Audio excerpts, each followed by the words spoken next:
The idea of factoring is to undo multiplication, or to break up an expression into the two pieces that would multiply together to give that expression. For example, if we were just talking about numbers, and I asked you to factor the number 12, I'm asking you to give me two numbers that would multiply together to be 12. So a factorization of 12 would be 3 times 4, because 3 times 4 would give us 12. Another factorization of 12 would be 2 times 6, because 2 times 6 would give us 12. Now for numbers, that's easy. When we start working with algebraic expressions, it gets a little bit more complicated. But much of algebra it requires us to be able to take these algebraic expressions and factor them to determine what are the things that multiply together to yield a specific expression. One pattern we use in factoring is called the difference of perfect squares. Now, a difference of perfect squares is exactly what its name says. Difference means subtraction. Perfect squares are two numbers, or are numbers that can be squared. Something can be squared to yield that. So a perfect square, an example would be 4, another would be 9, another would be 13, or not 13, 16, another would be 25, and so on. So a difference of perfect squares is where you have two perfect squares that have been subtracted. An example of that would be x squared minus 4. X times x is x squared, so it's a perfect square. 2 times 2 is 4, so it's a perfect square. And we have the difference of those two things. So this is a difference of perfect squares. Another example would be 9y squared minus 25x squared. That's also a difference of perfect squares. 3y times 3y is 9y squared. 5x times 5x is 25x squared. And we have the difference of these things because of the subtraction. So these are just two examples of a difference of perfect squares.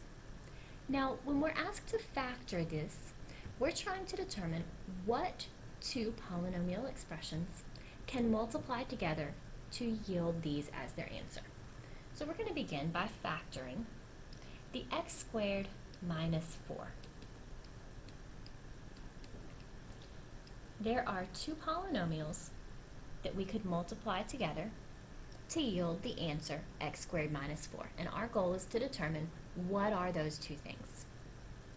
Well, we are undoing distribution. We're undoing multiplication and having to think backwards. So the first thing I ask myself is, I know if I have two sets of parentheses, the numbers at the beginning, this number would have to be multiplied, or variable, would have to be multiplied by everything in our second set of parentheses.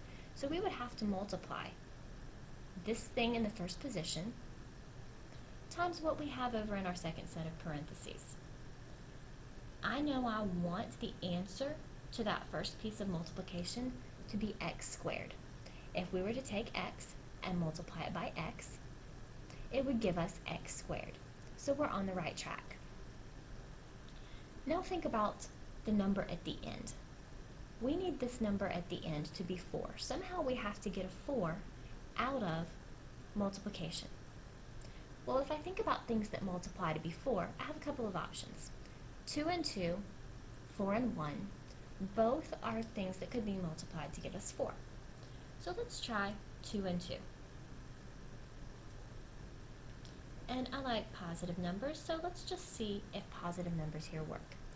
If this is the correct factorization, it should multiply back out to be x squared minus 4. And let's see if that's what happens. To multiply, we would need to distribute. X times x is x squared. X times 2 is 2x. 2 times x is another 2x. And at this point, I see a problem. But I'll finish out the multiplication, and then we'll talk about what the issue is. 2 times 2 is 4. Right here, those two terms in the middle would combine to be a 4x. We want the multiplication to yield exactly x squared minus 4. This isn't happening. We have x squared plus 4x plus 4. So a big problem. Not only do we have a positive 4x in the middle, we also have a positive 4 instead of a negative 4 at the end. So let's go back. This is not our correct factorization. What if we were to try a negative 2 and a negative 2? Let's multiply and see if this works. X times x would be x squared. X times negative 2 is negative 2x. Negative 2 times x is another negative 2x, and I'm going to stop right here because I see a problem.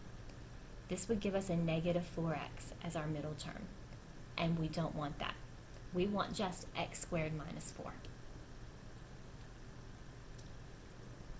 So we try something else.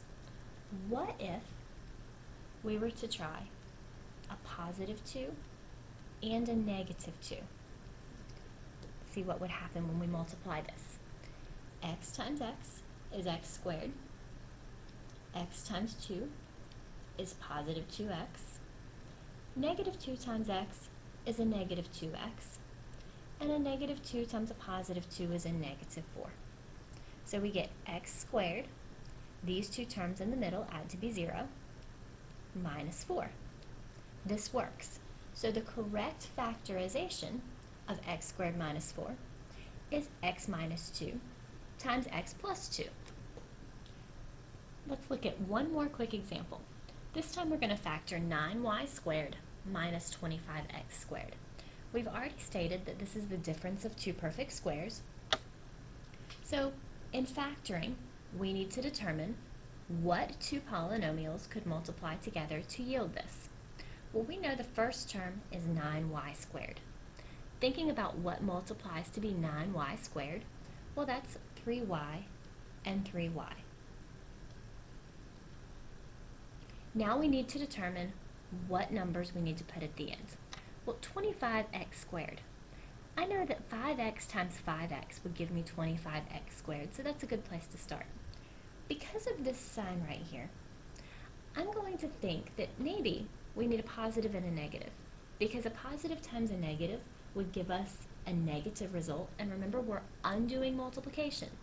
We're trying to determine the two numbers that would multiply to give us back this original. So let's try a positive 5x and a negative 5x and see what happens. If this is correct, remember, it should multiply back out to give us the original polynomial. So let's check our work by multiplication. Remember, to multiply, the 3y has to be multiplied by the second polynomial. 3y times 3y is 9y squared.